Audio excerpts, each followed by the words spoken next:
नहीं हे रखे बट नहीं यूजर only sir. शंखा भट्टाचार्य जी.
I request you all to kindly move outside. Please move outside.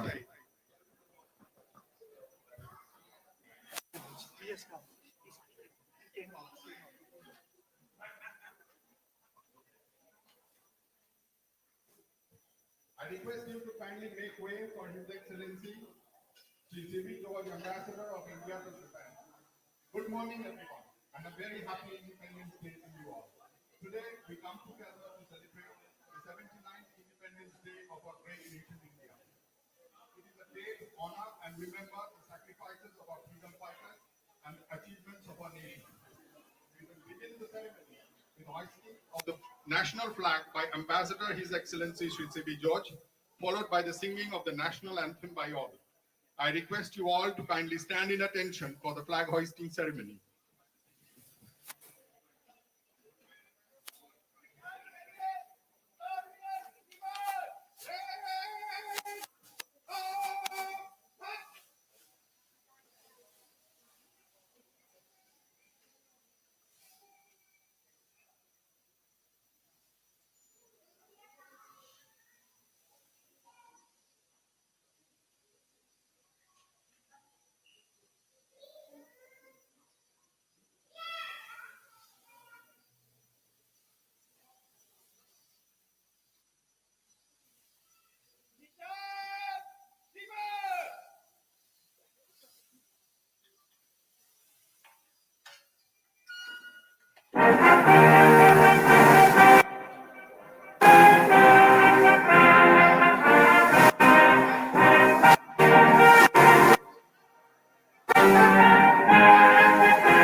May I now request you to quickly settle down inside so that we can resume with the remaining part of the program.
May I request you to quickly settle down and refrain from speaking while the program is going on.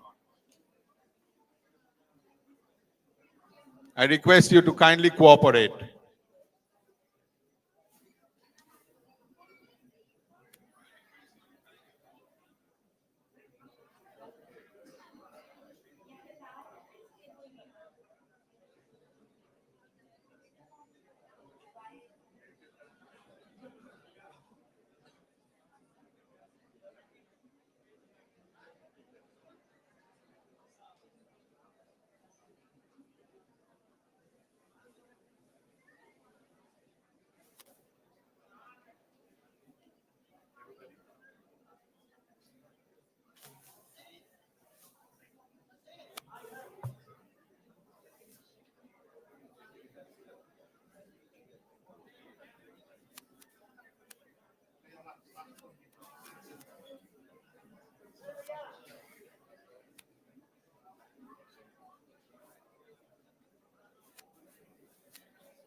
Please settle down. Please settle down.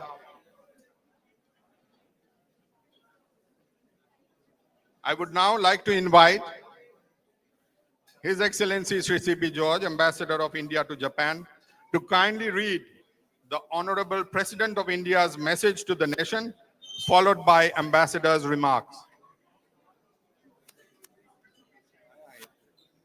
Please maintain silence. Please maintain silence.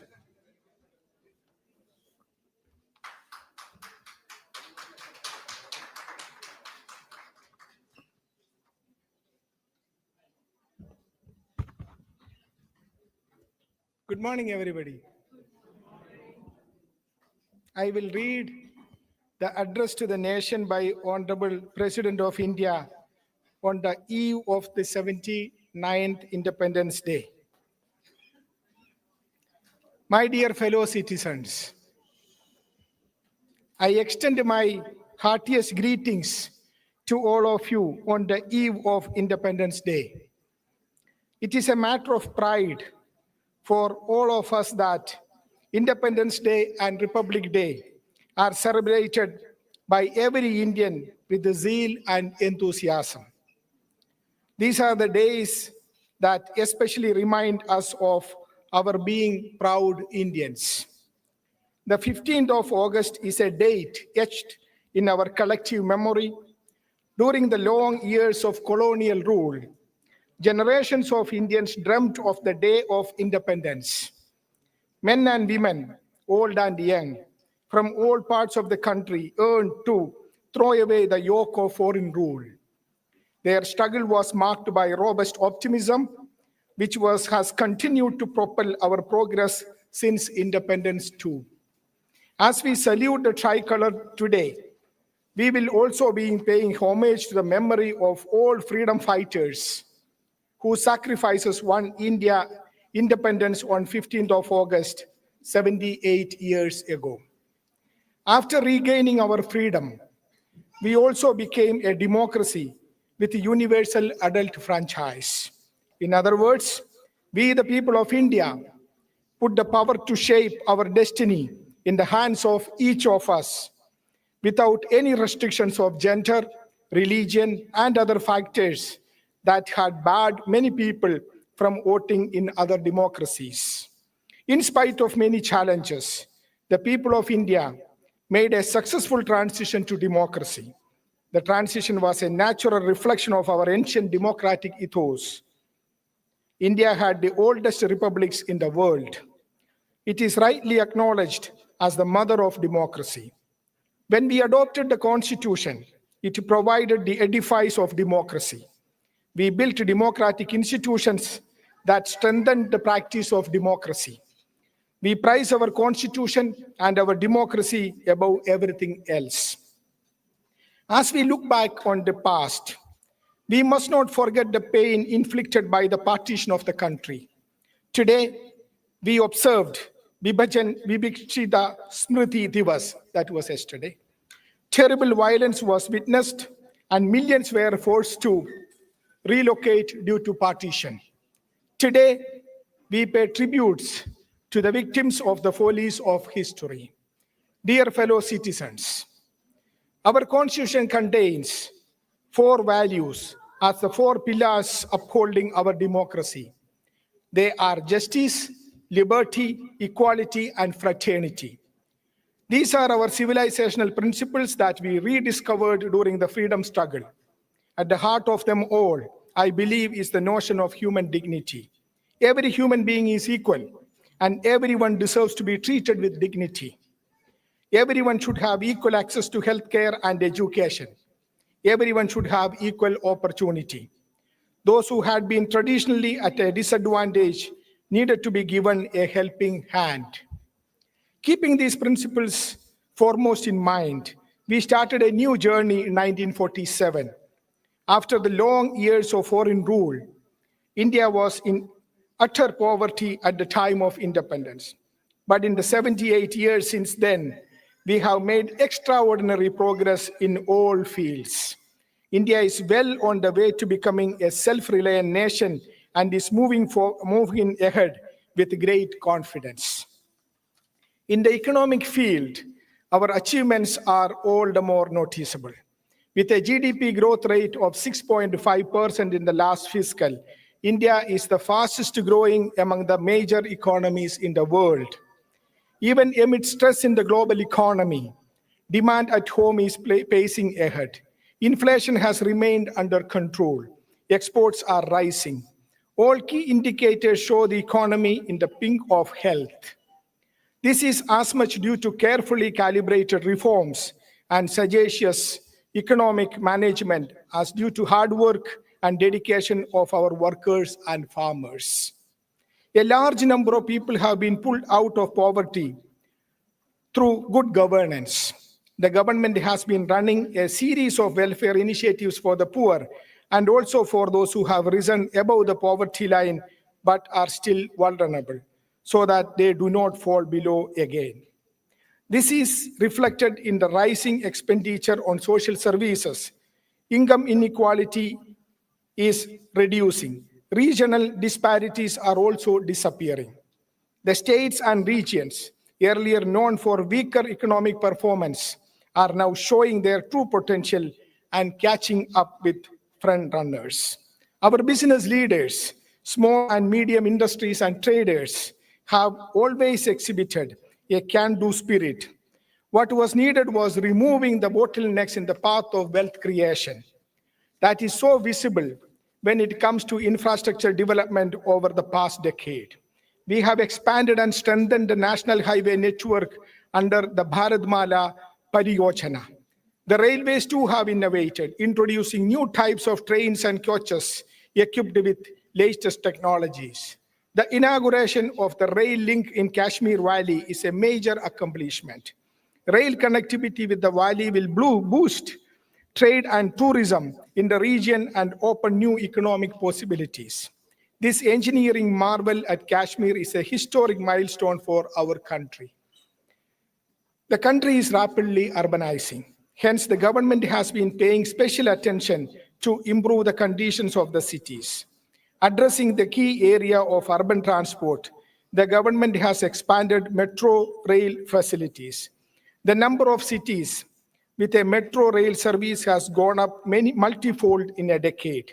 The Atal Mission for Rejuvenation and Urban Transformation, AMRUT, has ensured more and more households have access to a tap with the assured supply of water and sewerage connection. The government considers the basic amenities of life as rightful claims of the citizens. The Jal Jeevan Mission is making progress in providing tap water supply to rural households. In the health sector, we have been witnessing a paradigm shift with a variety of initiatives under Ayushman Bharat, the largest healthcare service of its kind in the world. This scheme has already provided cover to more than 55 crore people. The government extended this benefit to all senior citizens of the age of 70 years and above, regardless of their income. As inequalities in access are removed, the poor and the lower middle class also benefit from the best possible healthcare facilities. In the digital age, it is apt that one sector in India that has seen the most dramatic advances is information technology. Nearly all villages have 4G mobile connectivity, and the remaining few thousands will be covered soon. This has made possible large-scale adoption of digital payment technologies, in which India has become a world leader in a short span.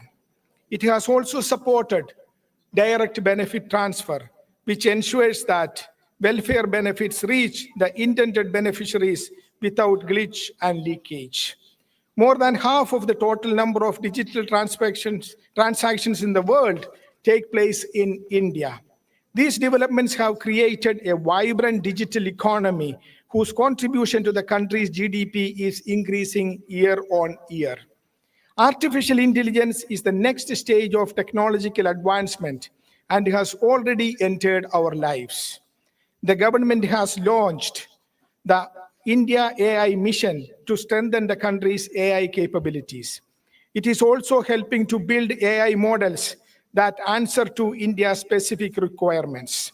As we aspire to become a global AI hub by 2047, our focus will remain on making the best use of the advances in technology for the common people to improve their lives by improving governance. For betterment of the lives of the common people, there is equal emphasis on improving the ease of doing businesses as well as on improving the ease of living. Development serves the purpose only when it helps those on the margins and opens new opportunities for them. Moreover, we are increasing our self-reliance in every area possible. This added to our self-confidence and increased the momentum of our journey towards becoming Vikasit Bharat. Last week, on August 7, the country celebrated National Handloom Day, which honors our weavers and their products. Since the year 2015, we have been celebrating this day to commemorate the Swadeshi movement launched during our freedom struggle in the year 1905. The spirit of Swadeshi was strengthened by Mahatma Gandhi to promote the products made by the sweat and toil of Indian artisans and craftspersons and by their incomparable skills.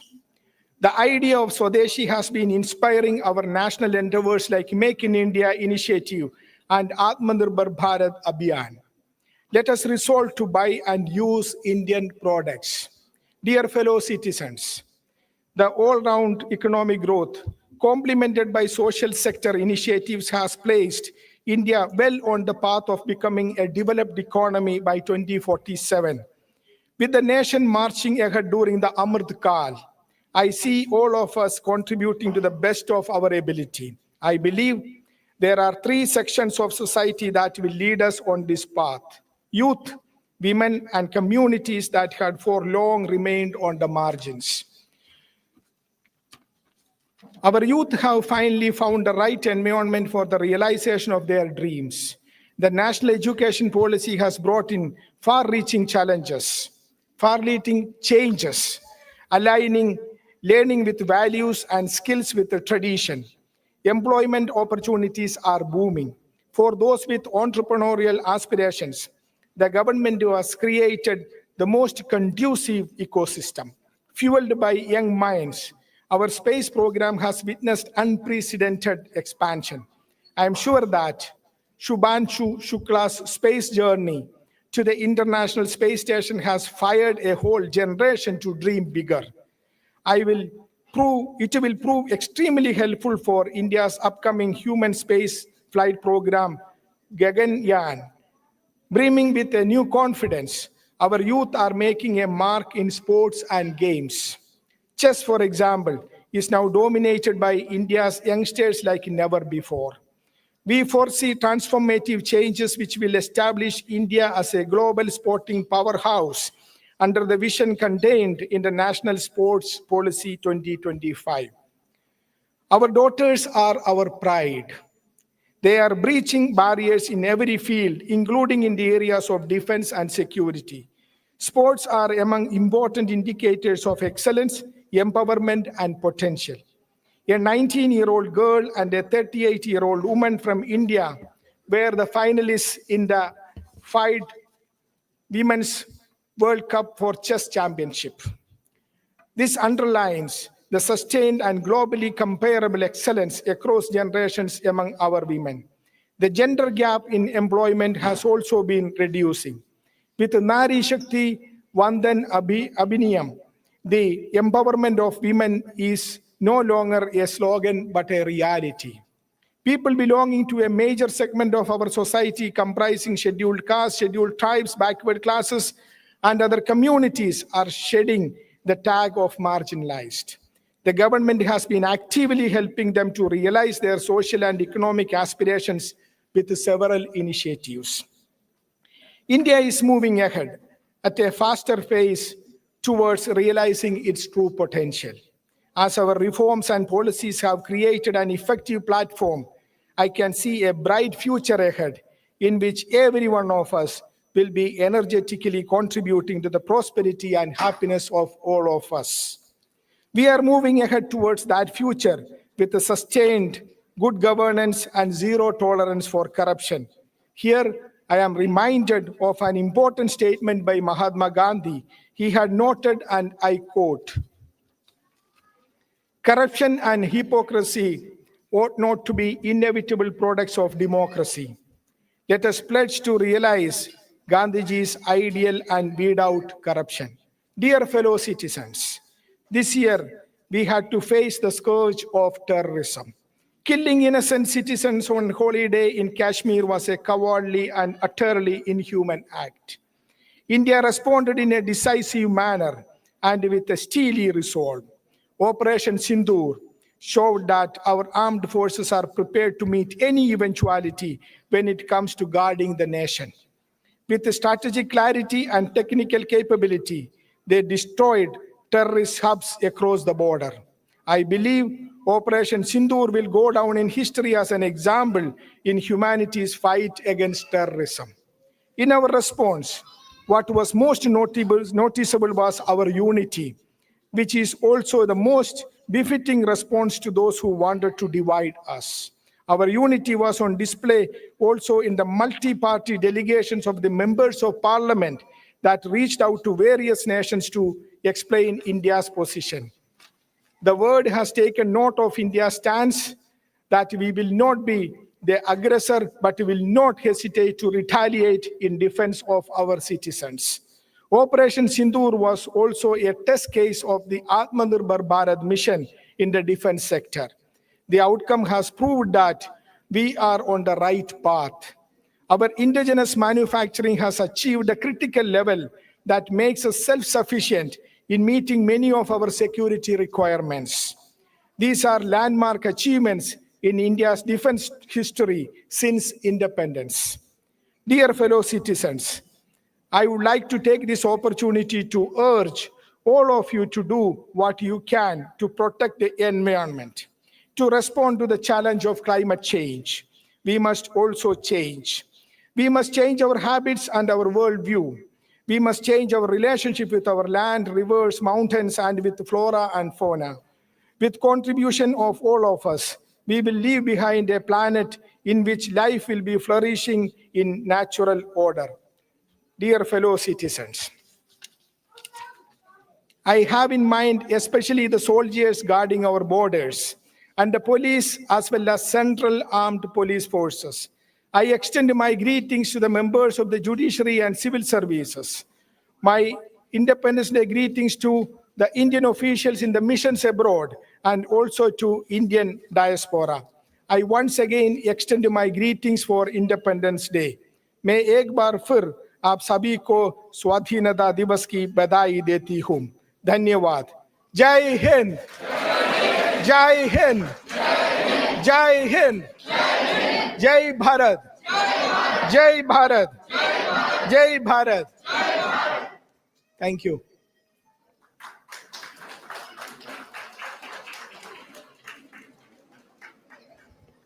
Dear friends, Please refrain from speaking. Dear friends, I once again congratulate you on the occasion of the Independence Day.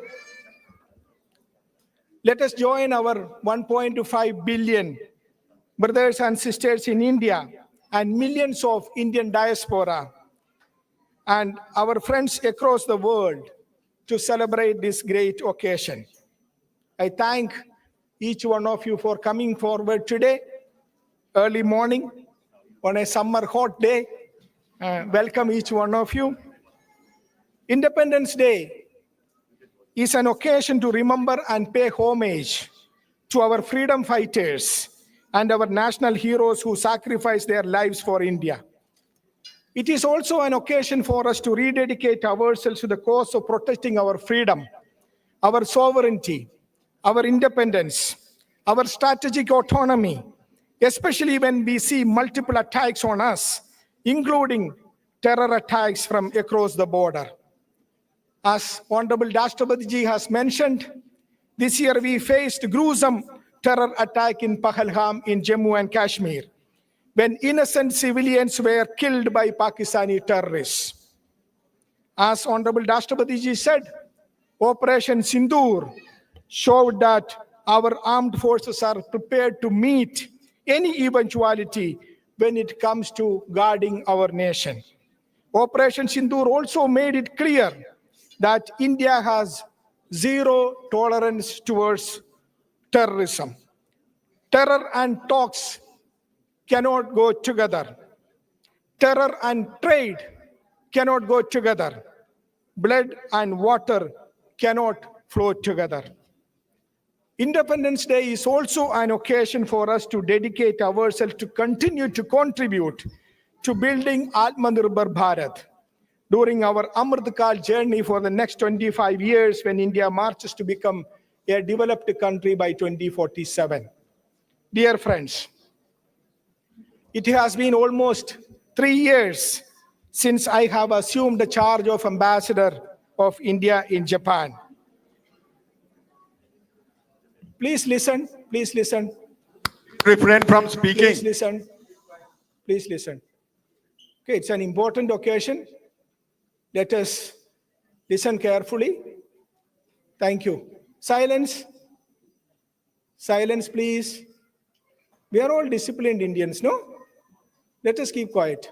Thank you. Dear friends, children are allowed to cry. That is fine with us, okay?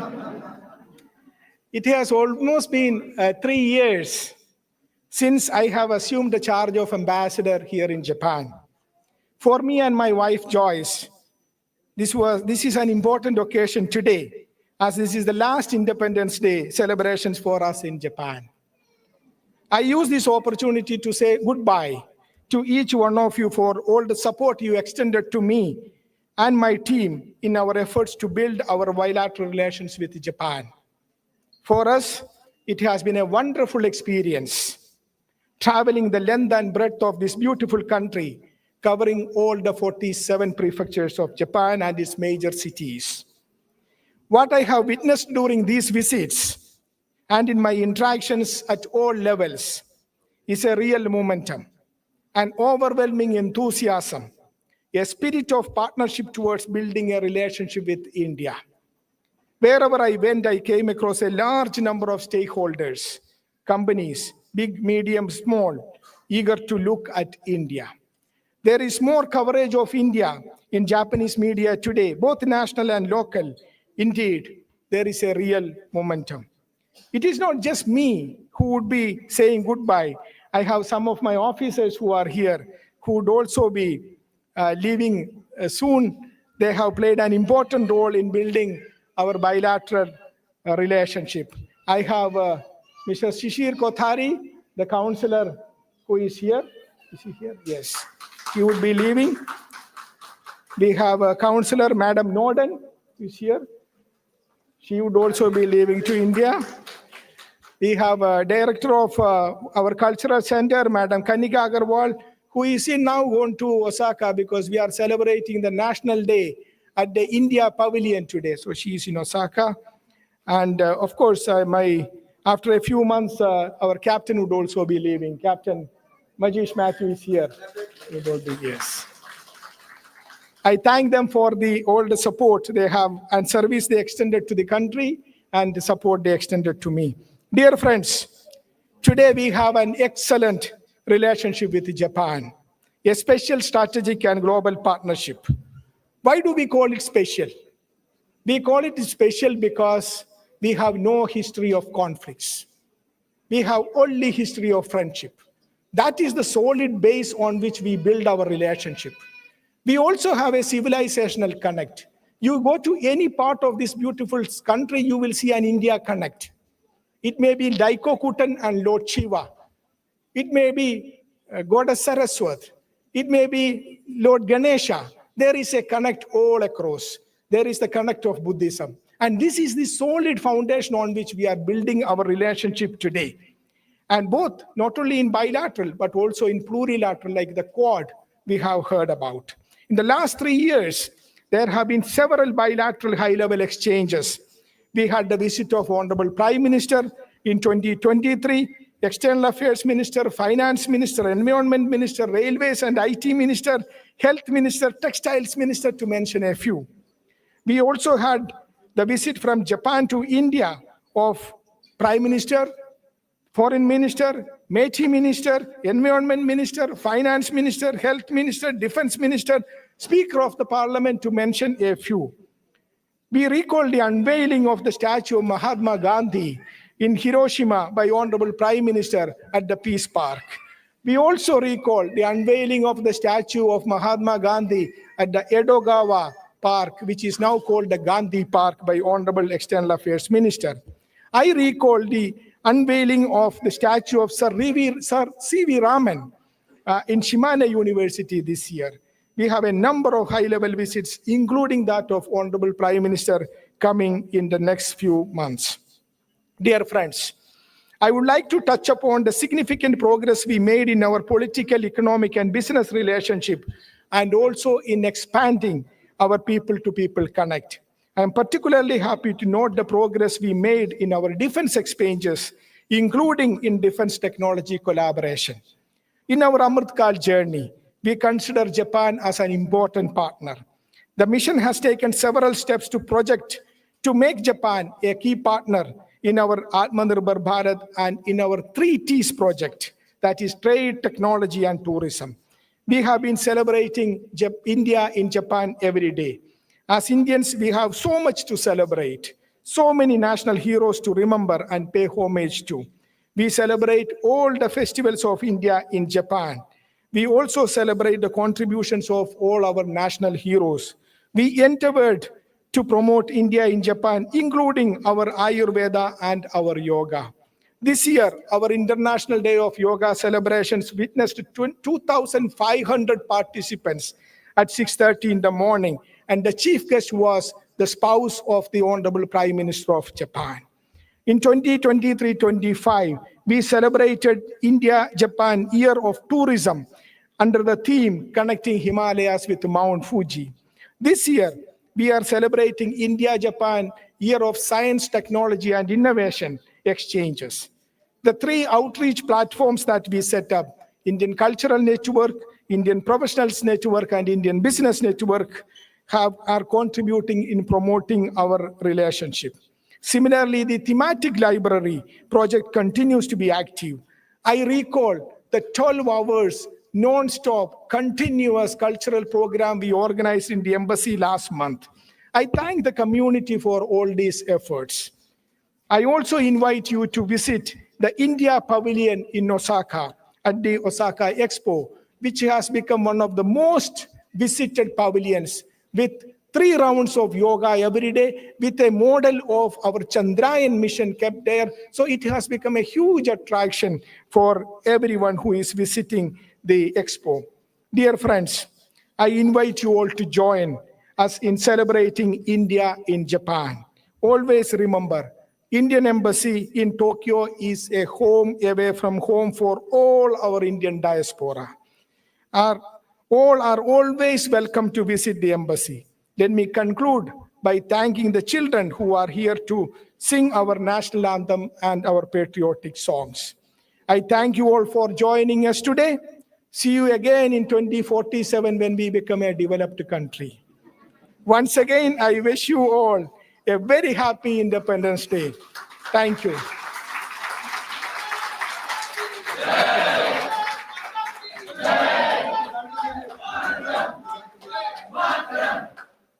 Thank you, sir. I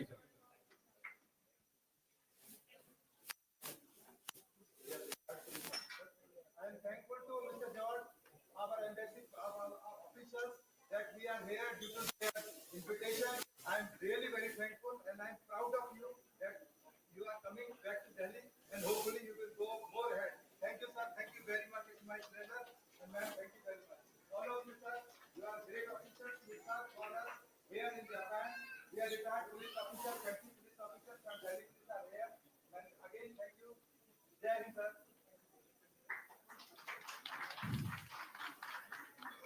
To continue with the program, we now invite the students of IISJ to present the song Tere Charnon Mein.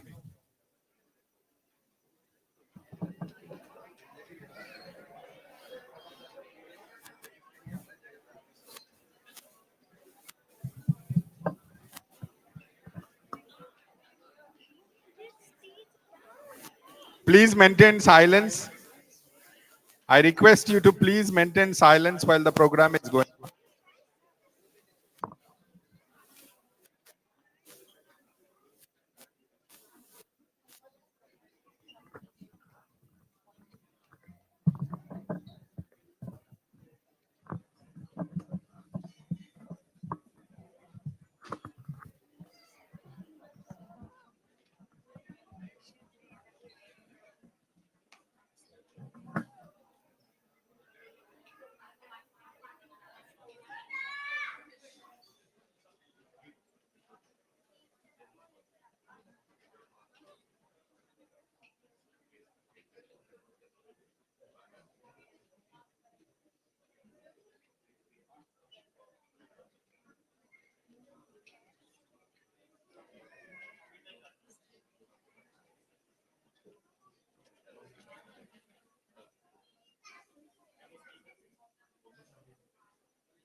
चरणों में, तेरे चरणों में।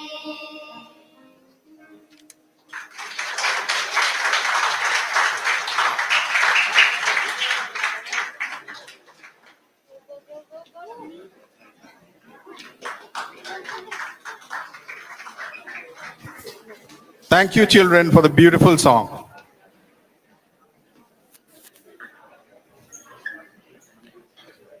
We now invite students of GIIS to present the song Vande Mataram.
Vande Mataram, Vande Mataram, Vande Mataram, Vande Mataram, Vande Mataram, Vande Mataram, Vande Mataram, वंदे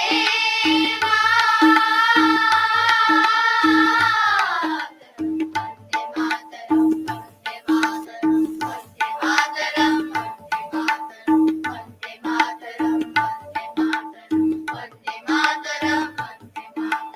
सुजलां सुफलां मलयज शीतलां शस्य श्यामलां मातरं वन्दे। सुजलां सुफलां मलयज शीतलां शस्य श्यामलां मातरं वन्दे।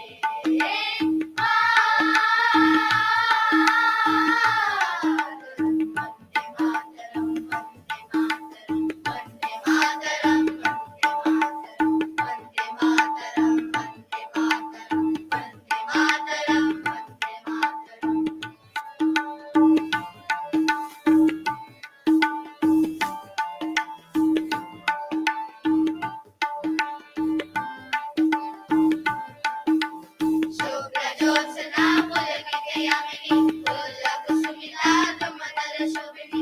शुभ्रजोत्स्ना पुलकितयामिनी पुल्लकुसुमिता धुमधरशोभिनी। सुहासिनी सुमधुरभाषिणी शुक्लां वरदां मातरं। वन्दे मातरं, वन्दे मातरं, वन्दे मातरं, वन्दे मातरं, वन्दे मातरं, वन्दे मातरं, वन्दे मातरं, वन्दे मातरं।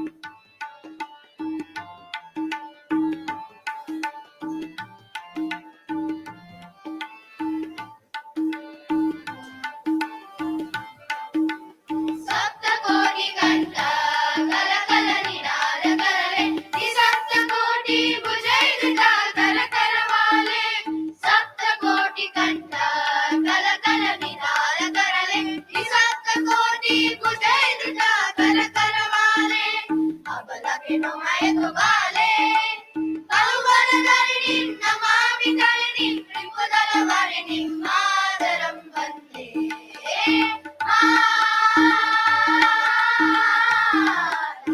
वन्दे मातरं, वन्दे मातरं, वन्दे मातरं, वन्दे मातरं, वन्दे मातरं, वन्दे मातरं, वन्दे मातरं, वन्दे मातरं। स्वामी दुर्गा दश प्रहरणकारिणी कमला कमला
Thank you, children, for the powerful rendition of the song.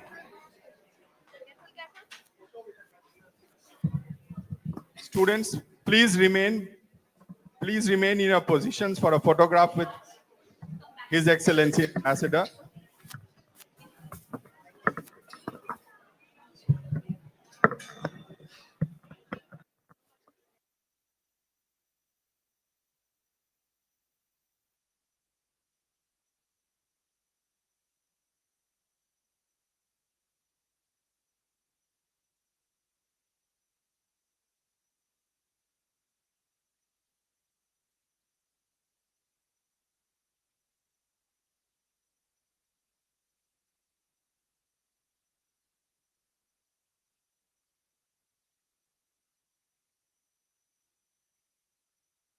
Please maintain silence.